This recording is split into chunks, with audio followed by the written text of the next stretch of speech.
Welcome to another lesson under the subject Professional Ethics. Today's lesson is all about preliminary theories. Let's take a look at the objectives of this lesson. First, to define the different ethical concepts classified as preliminary. Second, to discuss their similarities and differences, and to apply them to analyze and resolve ethical issues. The topics covered in this lesson are ethical relativism, ethical absolutism, ethical egoism, and ethical altruism. The moral principles that will be discussed in this lesson are called preliminary theories because in the arena of competing ethical theories, they belong to those that are heavily criticized on account serious flaws that a scholar cannot help but recognize. Nonetheless, our frequent employment of these principles to justify an act as moral makes these theories worth discussing, and whether the words preliminary or finalist appropriately describe the classified theories will be left open to your careful scrutiny.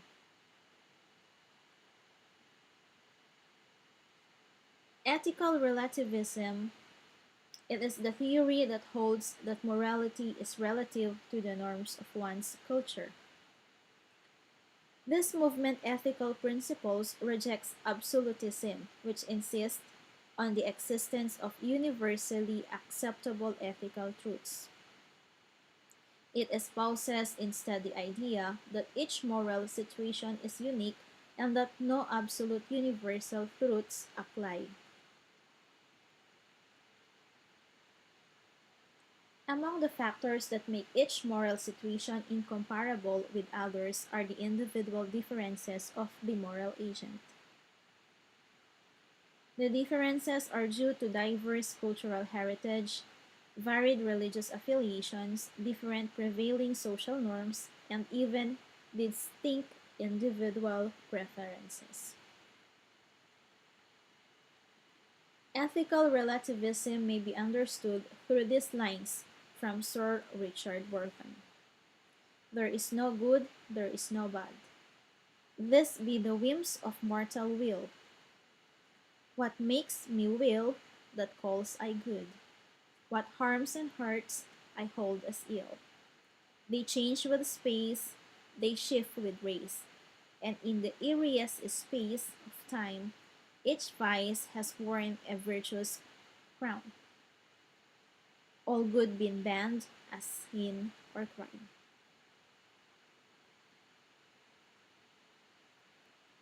The above piece reiterates the idea that what we desire and what we consider good vary from time to time, from one social group to another, and even from one individual to another.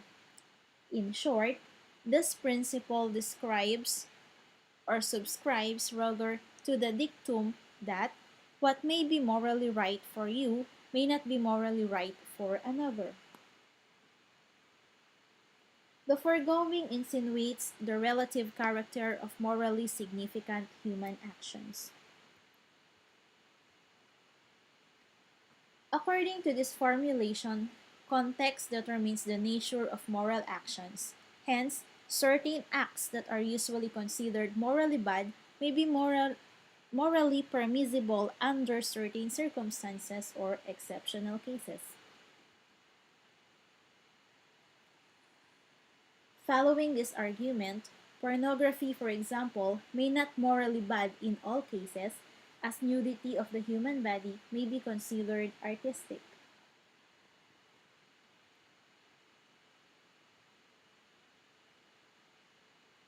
In some countries, the display of lewd and indecent material is not considered immoral per se.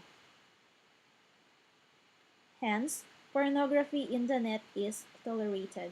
In other countries, pornography is considered a violation of decency and morality and hence frowned upon.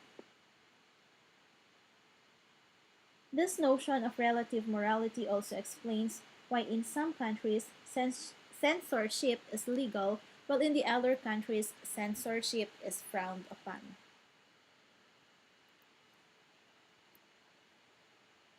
Another example, we know for a fact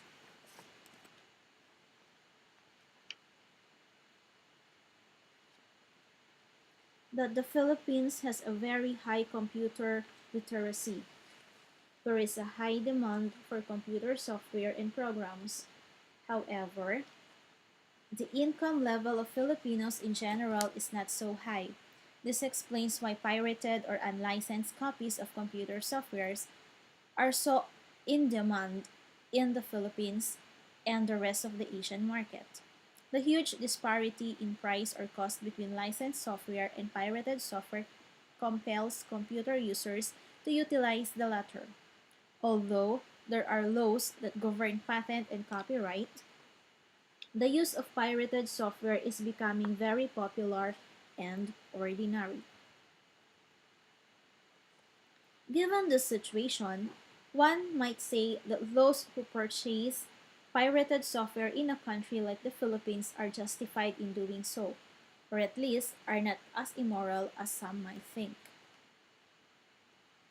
On the other hand, because of piracy effectively cheats intellectual property owners of income from the sale of their intellectual property, in this case, computer software. Piracy is morally wrong. The act of piracy therefore will be discovered moral or immoral depending on the set of standards used to judge the situation. Even in one country or geographic location, standards of morality may differ. In the Philippines, various religious affiliations and ethnic traditions influence the moral system of its people and inhabitants.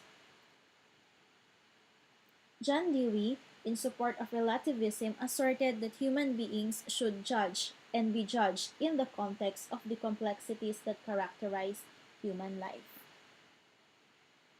This implies that you have to examine each ethical situations as a particular case rather than as a general one. It is only rational to inquire into the detailed makeup of each moral situation before evaluating an action.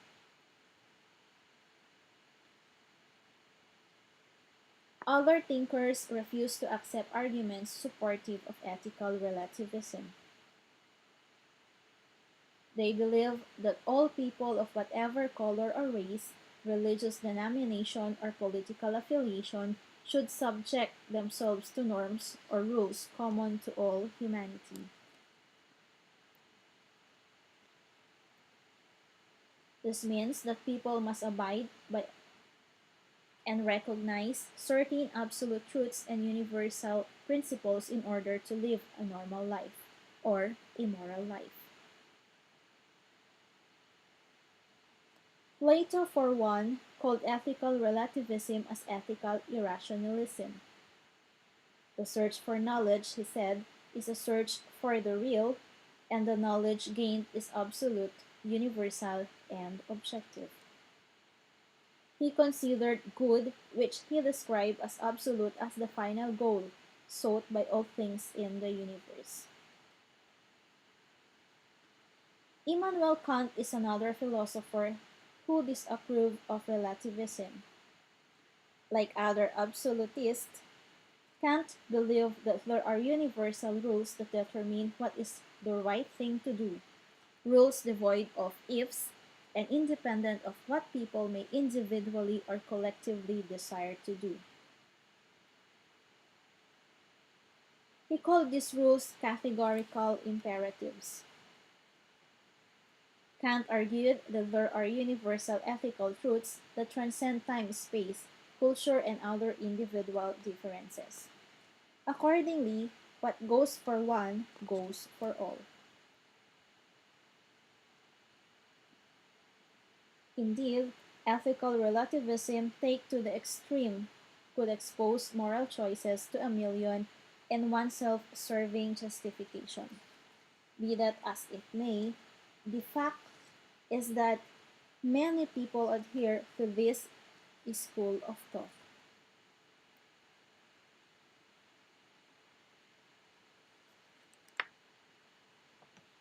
Anything can be considered moral, and that is a tantamount to a very loose definition of morality.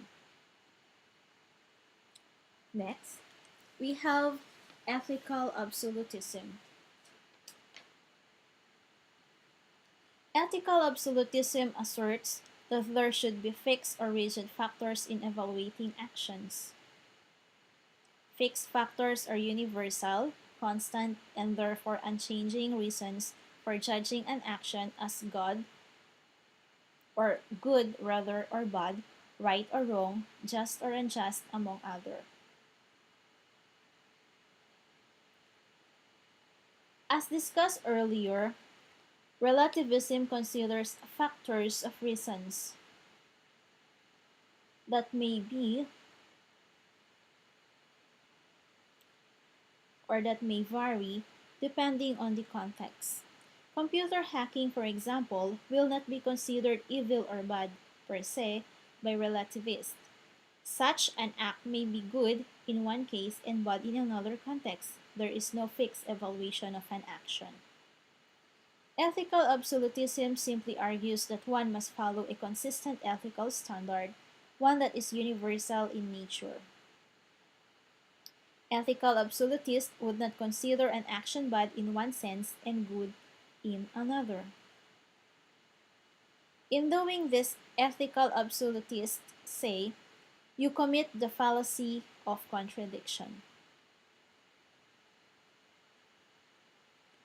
All actions must be black, bad, or white, good, and never gray, qualified at any given time. If computer piracy is wrong or infringement of intellectual right and property is wrong, then the same should be so in all such incidents no matter what the circumstances are. Let's proceed to ethical egoism and ethical altruism. Ethical egoism and ethical altruism are two other principles of morality that we usually use to support certain ethical judgment. Schools of thought in defense of these theories date back to ancient times. Their modern roots, however, are traceable to Thomas Hobbes, a well-known English philosopher. In his work, The Leviathan, Hobbes cast light on ethical egoism by introducing the theory of motivation. According to him, what predisposes us to act in a certain way is determined by whether it is an object of aversion or an object of desire.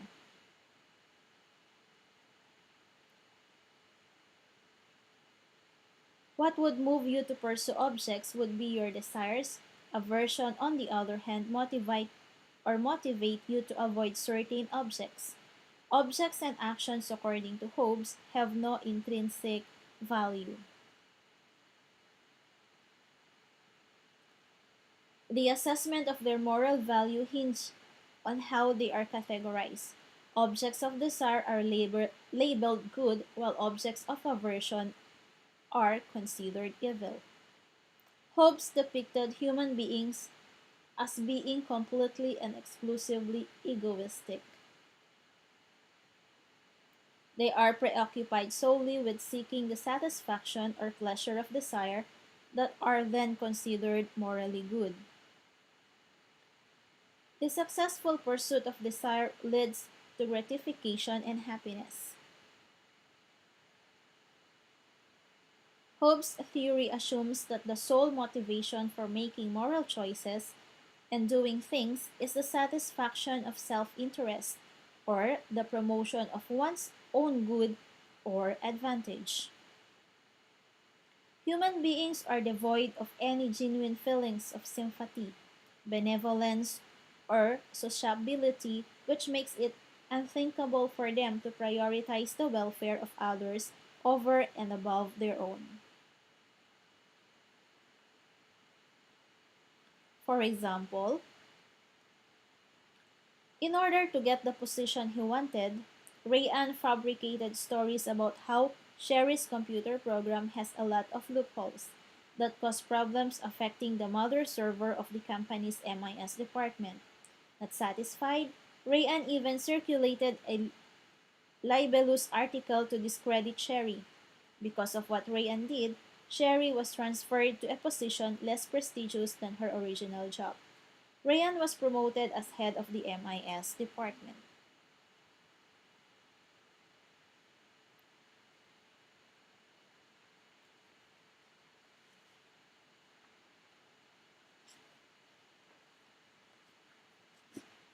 In the given example, what could possibly have prevented Rayan from doing what he did? From the point of ethical egoism, this would be one or both of the following.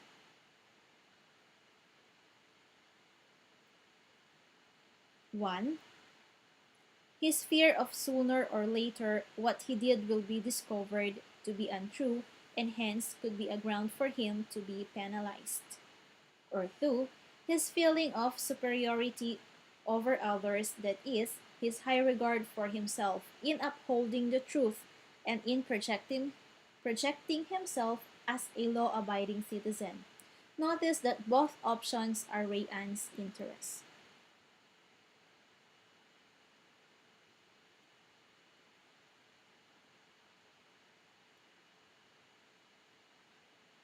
Egoists believe that there is no such thing as pure altruism or the desire to promote the good of others.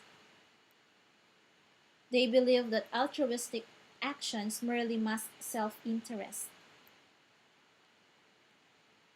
As Moritz Schlick of Vienna stated, all choices, altruistic ones considered, are determined by the immediate pleasure will by the person doing it.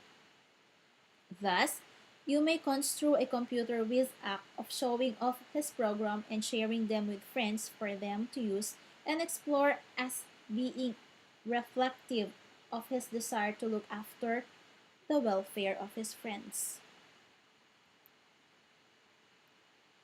An egoist interpretation will argue that this is not so. Among the possible egoistic explanation of his actions are: 1.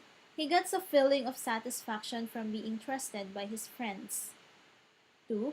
It is pleasing to receive expressions of gratitude and praise from friends with whom he had shared his program. 3. He feels more comfortable sharing his own programs than being amazed by other people's intellectual creations in computing. 4. He fears disapproval by his friends. 5. His act of sharing earns him a good reputation. All explanations point to the benefit that the computer whiz gets from his seemingly altruistic act. Thus, this act is not truly altruistic. According to Schlick, people have the tendency to lie about their motives in doing certain things. In reality, they are self-seeking. Nietzsche, in his work Transvaluation of Values, goes so far as to say that the cult of altruism is merely a particular form of egoism that regularly appears under certain psychological circumstances. Imagine the case of a university student who decides not to secretly install computer worms and viruses in the personal computer of his friend's enemy in class. Instead, he helps his friend design a very good program that gets the approval of their professor. The usual view of this case would be that the university student's decisive action was made not for his own interest but for the welfare of his friend. On the other hand, the egoist will contend that the student's foremost motive is actually his own self-interest. The benefit that the friend would get is only incidental or an accidental consequence of the student's selfish motive. Whether it was his strong Christian faith that persuaded him to reject the creation of a destructive program in the form of a virus, or a terrible feeling of guilt that swayed him. The fact is that over and above the friend's welfare, it was the satisfaction of his interest that the student cared about. Various thinkers have tried to debunk the egoist theory. The utilitarian, for instance, contend that altruism is feasible and realistic, defining morally good actions as those that could bring about the greatest amount of happiness to the greatest number. The utilitarian argues that altruism is a moral responsibility.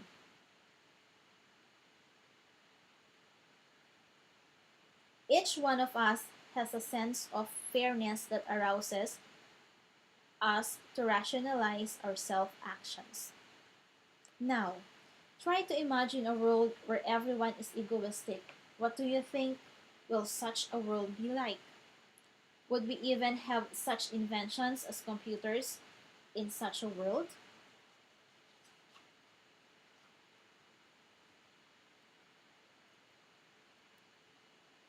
Egoism portrays human beings as terribly self centered.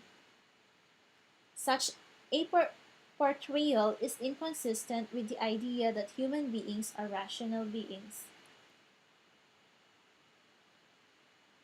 Being rational means having the capacity to think and discern things with reason. Self interest, on the other hand, seems to be a matter of instinct. When you act by instinct, there is a great probability that you did not think. Note that once you engage in the process of thinking, you acquire greater control of your actions.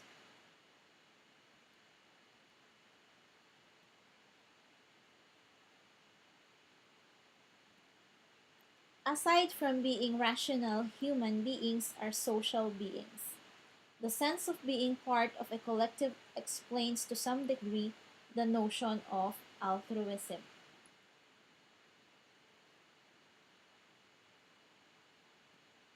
What harms the whole harms the one. For the collective to function, the rights, freedoms, and self interest of each member must be taken into account.